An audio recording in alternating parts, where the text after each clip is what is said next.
Hi, it's Sylvester here to answer some more random questions. I am getting these questions from a website, and the name of this website is really long, so strap in. It's faculty.washington.edu slash EJSLGER slash random dash generator slash index dot HTML. First question is, what is one of your favorite smells? There is this body lotion that I use from Bath and Body Works, and the scent is called Smoked Old Fashioned, and I really enjoy that scent. In fact, I'm almost out of that lotion, and I have it on my shopping list to purchase some more soon. But if I were to ever come out with some kind of signature scent, like if I got famous and I came out with a cologne slash body spray slash perfume, the combination of scents would be cloves, oranges, and vanilla, because I think that's an amazing combination of smells, but it's not a very original combination of smells, so it's probably been done and it's probably been copyrighted, so I probably wouldn't be able to get away with making that my signature scent. But I don't really know how the perfume world works, so maybe I could. I don't know. Next question. What's the story behind one of your scars? Well, I have these scars on my wrist, and that's a little too dark. I don't really want to talk about it. I also have a scar on my arm that's mostly faded. It's pretty much gone at this point, but that's also a really dark story that I don't really want to tell. It has to do with when I was kidnapped back in 2013, and my PTSD has been kicking my ass lately, so again, I don't really want to go into it. What other scars do I have? I don't really have any other scars beside that, not that I can recall off the top of my head. So, yeah, well, I guess we're just going to have to skip this question. What is your go-to dance move? Probably just twerking. It's like the only dance move I really know how to do. I mean, I used to dance. I used to be pretty okay at dancing, and I never had any kind of training or anything, but I used to make YouTube videos where I would dance, and some of them were pretty good. Too bad none of them exist anymore, because I went through a mental breakdown and deleted all of my videos. But, twerking is kind of just like my main dance move. I like shaking my bottom. What can I say? Next question. Pancakes or waffles?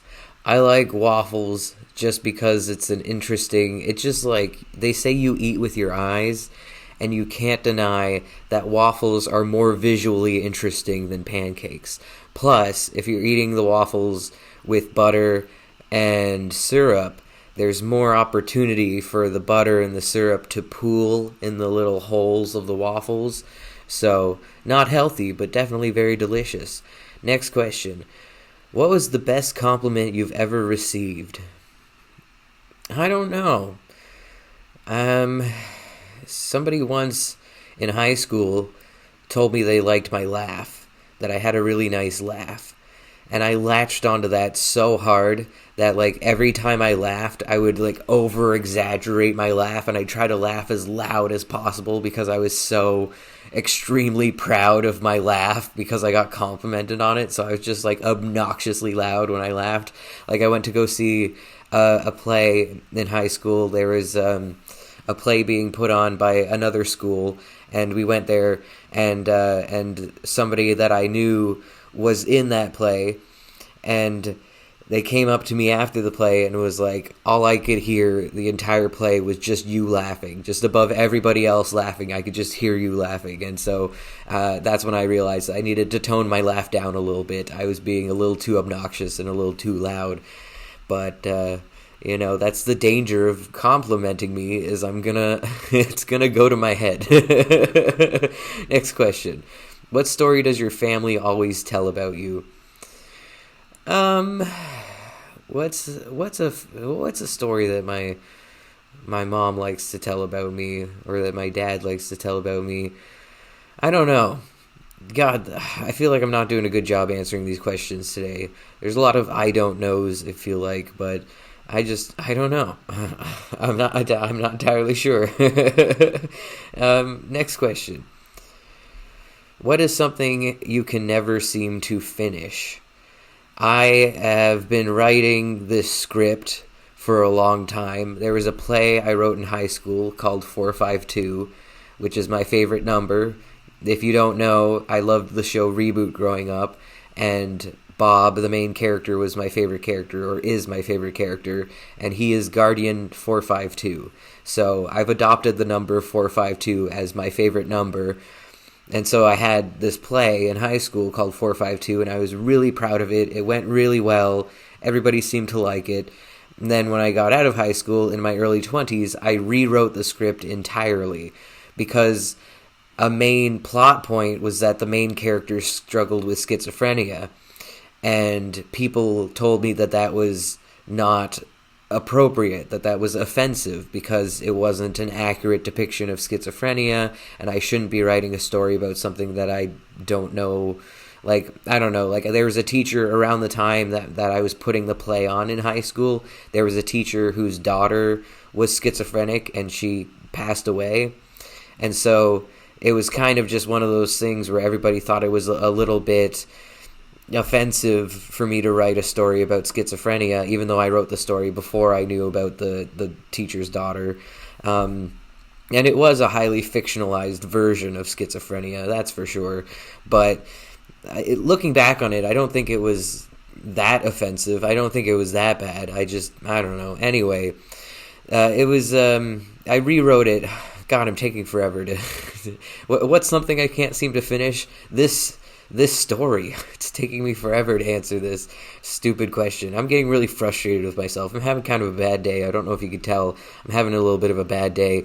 Anyway, I rewrote the script, and I got rid of the schizophrenia, but it was such a big part of the play because she was seeing people who weren't there. That was like the whole thing that the main character was going through. And so I was like, how do I explain this girl seeing people who aren't there if I can't use schizophrenia? So then I made it so that she was dead, and it was like a Sixth Sense kind of thing where she didn't realize she was dead, and all these people she was talking to were just, I don't know, versions of herself in the afterlife, which also didn't really make a lot of sense.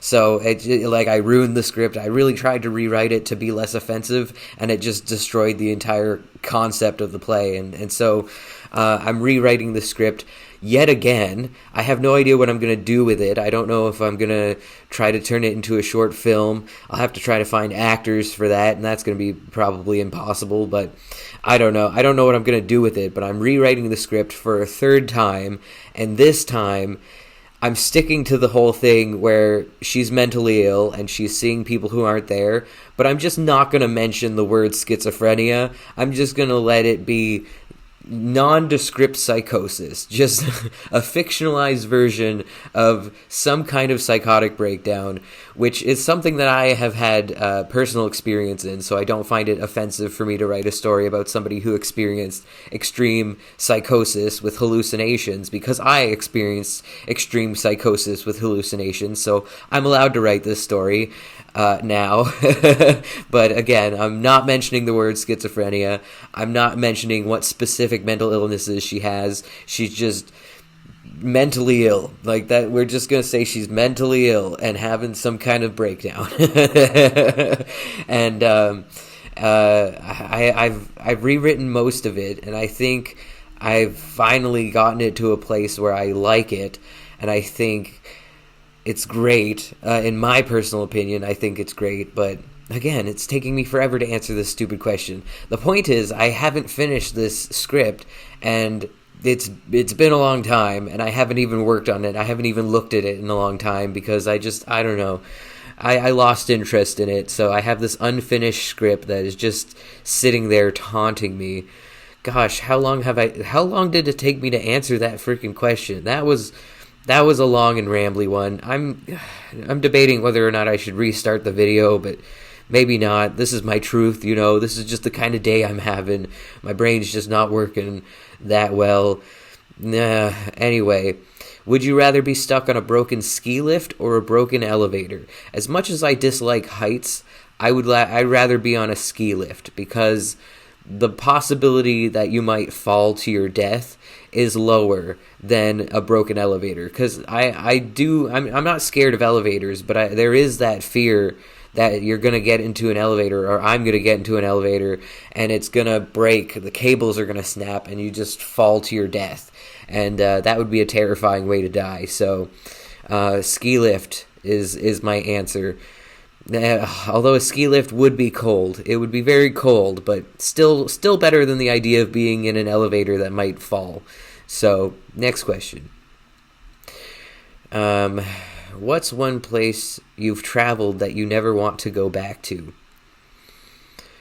I've been to Sudbury. Is that the right place? Sudbury with the big nickel?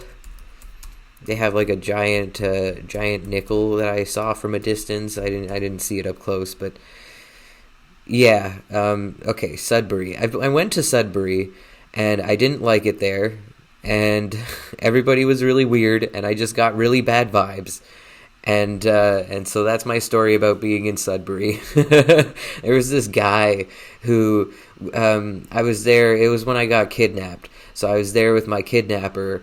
And we were on the outskirts of town at a bus stop, and it was like pretty far away from any houses, and this guy comes walking up with this big heavy bucket full of some kind of liquid. I didn't get to see inside the bucket, but it was clearly a very heavy bucket filled with something sloshing around inside of there. And then he went into the bushes.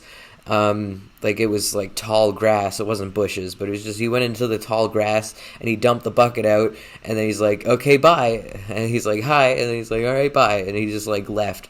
And I wanted to know what was in that bucket that he had to come all the way out into the middle of nowhere to dump it. Like, how far away did he have to walk to dump this bucket? Like, what was in there? Was it like sewage? Was it like dangerous, hazardous waste? But like, I was a fan of Breaking Bad before I got kidnapped. I watched a lot of Breaking Bad, and so like the feeling I got was like, you know, in Breaking Bad they dissolve the bodies in acid, and so I was like, did this guy dissolve a freaking body? Like, that was the thought in the back of my head, is like, did I just witness a guy dump out a bucket full of acid that he used to dissolve a human being? Like, no, clearly not. That's not what happened here, but like, maybe it's possible. It was just really weird and just really sketchy. And like I said, everybody there just kind of acted weird. It was just, I just got this really weird, bad vibe from that place. I don't know. No offense to anybody who lives in Sudbury or likes Sudbury, but it's not for me, man. Next question. What's your earliest memory? This is kind of a boring one. I just remember being the back of my mom's car. We were driving through the small town that we lived near, and that's all I remember. I don't remember where we were going to, where we were coming from. I just remember being in the back of the car, and that's I'm pretty sure my earliest memory. It really is very boring. Then again, when it comes to my memory, I'm very bad at placing when things happened in my life. Like, I know things happened in my life, and I'll recount a story, but then I'll be like, how old was I when this happened? I could have been 8, I could have been 5, I could have been 11.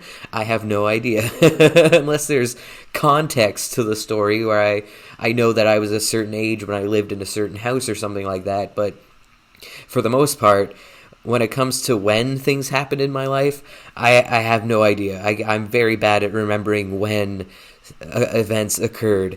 So that might not be my earliest memory, but for some reason I've always just thought of that as my earliest memory. So I don't know. Again, this is a boring question. Does anybody care? And I've rambled on for so long. God, I hate myself today. Next question. Answered that one already. Who are some of your heroes? My mom is my hero, but my heroes. In high school, I would have said Oprah Winfrey, although nowadays people are trying to cancel her, so I don't know if it's kosher for me to say Oprah anymore.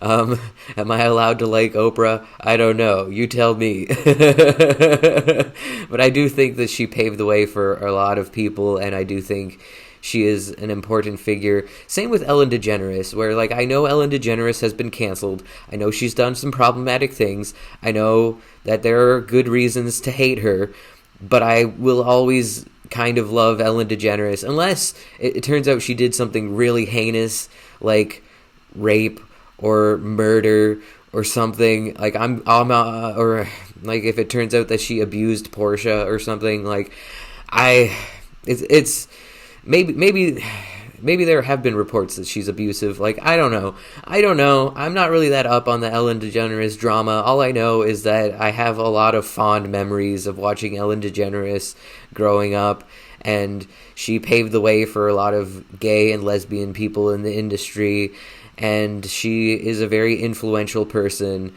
and I just still kind of like her. Again, maybe she's been accused of worse stuff than what I've heard, and I'm sure somebody is, if this video gets enough views, somebody's going to leave a comment saying, Ellen did this, and they'll, like, tell me something horrible that she did, and then I'll regret saying that I like Ellen. But, where it is, right where I stand right now, I like Ellen. Again, another long, rambly answer that nobody cares about, I'm sure. I've been recording for 16 minutes so far. Who else are my heroes? Do I have any heroes who aren't celebrities? Other than my mom. In terms of superheroes, I've always liked Spider-Man the most. I think he's the most compelling superhero. I just think he's the most relatable, and he's just, like, a really, really nice guy. It's hard to hate Spider-Man, because he's just a really, really nice guy. I don't like Iron Man. He's too sassy. He's too snarky. He's too much of a dick. Like, he's funny and charming, so you don't realize he's a big dick, but he's, like, a real big dick, and I don't like Iron Man, or at least I don't like the way Robert Downey Jr. Plays him. I mean, he does a great job playing the character. He's certainly good at being a lovable dickhead, but I don't find him that lovable. I just find him to be kind of a dickhead and hard to watch. So, I also like Captain America, because he's just, like, a really nice guy. It's hard to hate Captain America. During Civil War, when Captain America was willing to sacrifice everything to save his old friend Bucky, like, that was so heartwarming to me. Bucky, it wasn't his fault that he was evil. He was turned evil. He was turned evil against his will. It wasn't his fault, man. But everybody hated him except for old Captain America, and I'm like, good old Captain America, you're such a good friend. I love you. And so I was definitely on Captain America's side during Civil War. Anyway, we're gonna move on from this question, because clearly I don't have a good answer lined up. What issue will you always speak your mind about? It depends on who I think might be listening, because there are certain social justice issues, social justice stuff, the problems, whatever. There's certain causes that I don't like to talk about because it'll cause backlash and controversy, and I just am not here for it. Like the whole abortion debate, I am very, very pro-choice. I am 100,000% pro-choice, and I feel comfortable saying this because I'm on my channel and not that many people watch my videos, but if there was any thought in my head that this video might get more views, I probably wouldn't say that, because I'm a coward and I don't want the controversy and I don't want the hate, which is so stupid because I'm one of the most controversial YouTubers on the planet. But nowadays, I try to avoid controversy and I try to avoid saying controversial things. And right now, the whole abortion debate is one of the most controversial topics out there that everybody's arguing about. And I just kind of want to sit over here and be quietly pro-choice, which maybe is a bad thing. Maybe I need to speak up more about it. But I'm so tired of being a social justice warrior. I've been a social justice warrior for so long that at this point I just kind of have given up on fighting for causes because it's not worth it, you know? Arguing with transphobes is not worth it. Arguing with Trump supporters is not worth it. Arguing with people who want to ban abortion is not worth it. Because you know what? Those people I'm arguing with aren't the ones who are making the laws. I mean, they're voting, but they're not the people who are actually in charge. It's not going to make any difference if I sit here wasting my time arguing with somebody over something that they've already made their minds up about. Like me, if you hate abortions and want them to be banned, me saying that I'm pro-choice is not going to change your mind, because you've already made up your mind, and I don't know what to say to change your mind, and I probably am just wasting my time trying to change your mind. Maybe that's wrong. Maybe I'm a bad social justice warrior, but I am so over and done with wasting my time and attention and energy on people who just fundamentally believe something different than I believe and will never change their beliefs, because people are really stuck in their ways. And you know what? You can argue with me all you want, and you're never going to change my beliefs. I'm pro-choice, and I'm never going to not be pro-choice, because nothing you can say is going to change my mind. So us arguing over this is not going to do anything. You know what I mean? It's not going to change anything. I don't know. Maybe that's a defeatist way of looking at it, but I don't know. I'm done with arguing with strangers on the internet. I'm just so done with it, you know? I've been doing it for so long, and it's just, this is why I'm not on Twitter, because I can't help but argue with stupid people on the internet. Anyway, next question. I've answered a lot of these questions. What makes you cry? I feel like I may have answered this question before. What makes me cry? Thinking about my dead cat, for the most part, is the biggest thing at the moment that makes me cry. But, I don't know. Sad animals make me cry. Next question. Pet peeves. Oh man, I have a lot of pet peeves. I have a lot of triggers. There's a lot of things that bother me, but my biggest pet peeve is being called a girl, which I know is stupid, because I do dress as a girl sometimes, which, you know, there's like that concept doesn't exist, dressing like a girl. Girls can dress however they want to dress. Boys can dress however they want to dress. There's no one way that girls dress. So when I say dress like a girl, what I mean is that I wear things that are typically in our society considered to be girls' clothes. And like I'll wear wigs, and I'll wear makeup, and I'll do drag, and so it's like, you know, most drag queens are fine with being called a girl when they're in drag, at least, but like it still bothers me, because even if I'm in drag, even if I'm dressed quote unquote like a girl, I'm still a man, and I still want to be recognized as a man, and I still want people to acknowledge my manhood, my manliness.